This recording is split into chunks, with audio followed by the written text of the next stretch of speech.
You created a frugal plan. You started saving money. You were so excited until the savings slowed down and then you got frustrated. Don't hop off the frugal train. We're going to give you some ideas in this video that will help you get back on track and will help you make forward progress in your financial goals without becoming frustrated. If you don't know us, I'm Larry. I'm Hope. And we're from Under the Median, where every week we bring you videos on practical frugality. Well, the first thing you need to do is take a good hard look at your goals. You should always have a set of written goals. One of the mistakes people make is that they have all these ideas about frugality, about saving money. It's kind of ruminating around in your head, but it's not down on paper. Something happens with our brain when we put something down on paper and we read it and we see it with our own eyes. It's a form of accountability and making sure that those goals are sequential. So you have quarterly goals. That's every 90 days, things that you'd like to accomplish. We usually pick 3 specific areas of our budget that we really want to hone in on, work hard on for 90 days. But then we also have a set of monthly goals.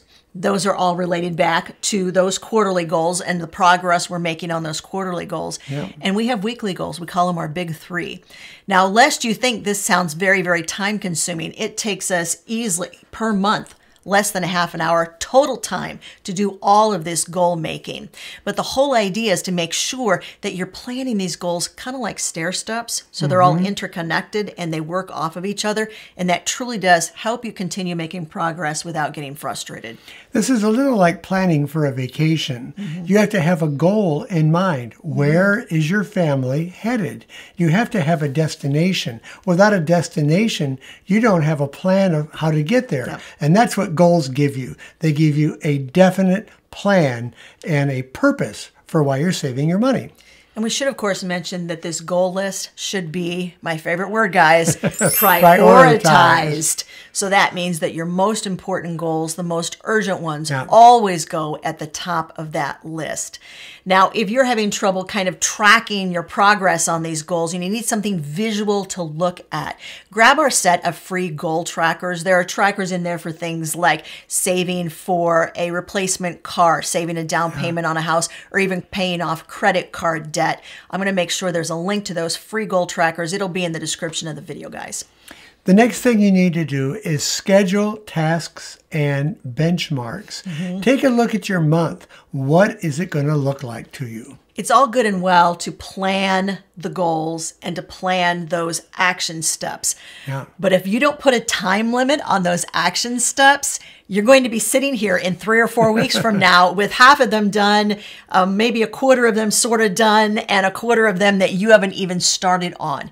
You always have to challenge yourself by having a time limit on doing the work.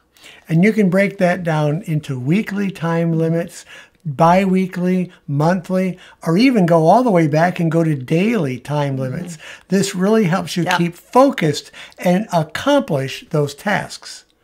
We sort of alluded to this a little bit earlier in the video, top 3. We are huge. The number 3, I don't know, it just seems magical. It works. What top 3 things are you working on this quarter? How are you working on those top 3 things every single month? How are you working on those top 3 things every single week? The big 3 concept, it truly does work because it's not like overwhelming your brain with too much stuff, but it is giving you enough things to do that you're going to continue to make progress. Take a look at your daily, weekly activities. What is helping you get toward that goal and what is hindering? If it's hindering, take that one out because you don't want things that are going to get in the way. And you want to make sure that you know exactly what is going to be positive and work for your benefit. But how do you know exactly what's being positive and what's a neutral and what's a definite negative? You have to track your savings. Write it down. You have to track your progress when you're doing those things. And we always tell you to do this because statistically, if you will write down a goal, and it's a SMART goal, so it's time-based, it's very specific. If you'll write those types of goals, and you track your progress. Adding that tracking progress in makes it even more likely that you're going to reach the goals. Writing down your goals gives them clarity. If they're all jumbled up in your mind, it's easy for that to get messed up. Plus, it puts you kind of under the pile. But if you have it written down, it's clear, it's right before you, and you can take a look at that and track it. It's so much better. And once you isolate those things that you're doing that really aren't helping you to reach your goals, let them go. Yeah. Let it go. Let it go. Really, you don't need to keep doing things.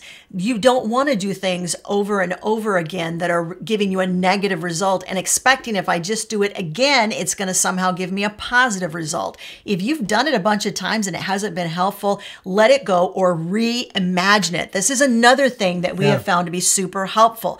How can we take that general idea, which we thought when we made it would be such a great thing to do?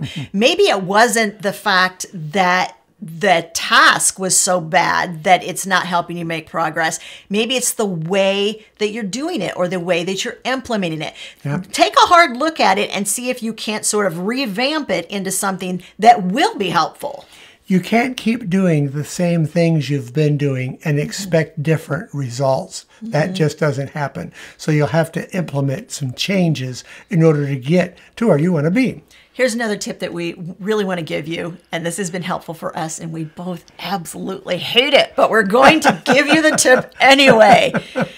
Do the hard things at the front of your week. Yes. On Monday morning, look, and we always told our kids this. We're like, if algebra is your nemesis, do the algebra homework first. Get it out of the way. If there's something that you absolutely know, you should be doing this. It's going to help you. It's going to save some money. And you know you ought to be doing it, but it's not really your favorite thing. Do it first.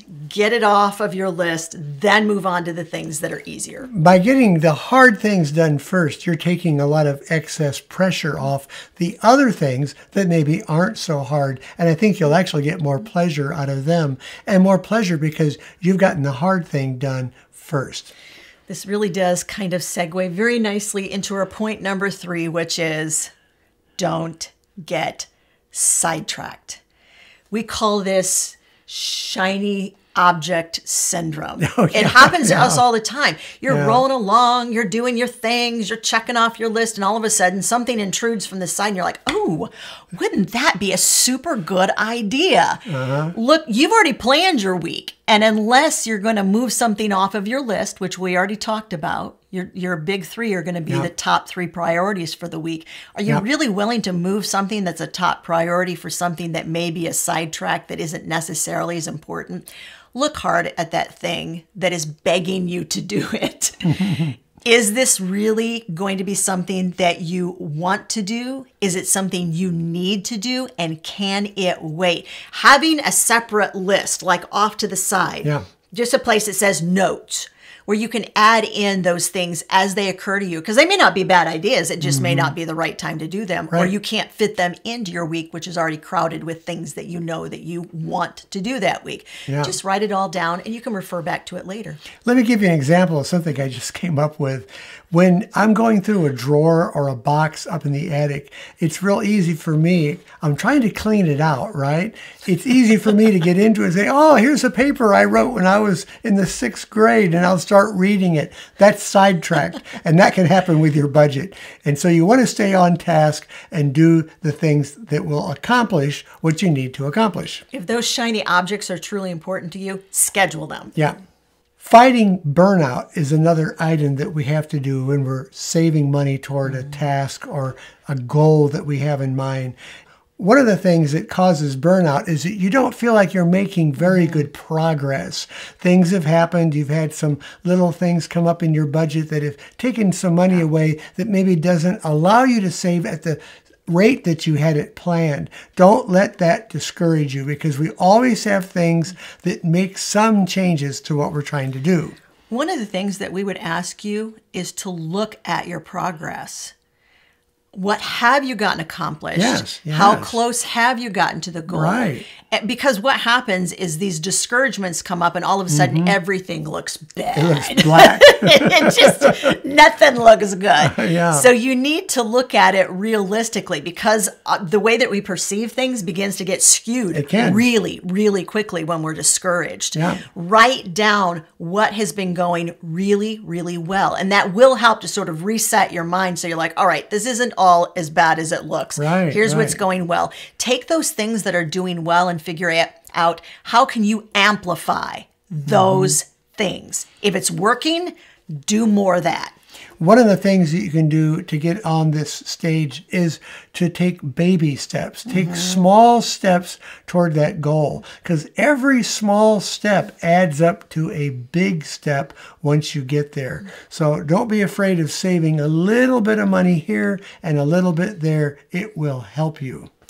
The other thing that you want to ask yourself is, what can I do right now? Yeah. There ought to be 2 or 3 things that you can do immediately that will help you to feel better and to know that those things are driving you towards success rather than helping you stay neutral, or what you feel like is you're actually Right, going right. backward. Whether you're going backward or not is another question. But those 3 steps, so give yourself 3 easy wins. Look for the benefit in what you're doing. And if there isn't a benefit, then maybe you should reconsider whether you should keep doing what it is. It's not helping you. If it's the fact that you're not saving money fast enough that is really driving your frustration, there are 10 easy steps that you can take right now that will help you to get unstuck and moving once again in the right direction. We talked about all 10 of the steps in a video. It's right over there. Go take a look.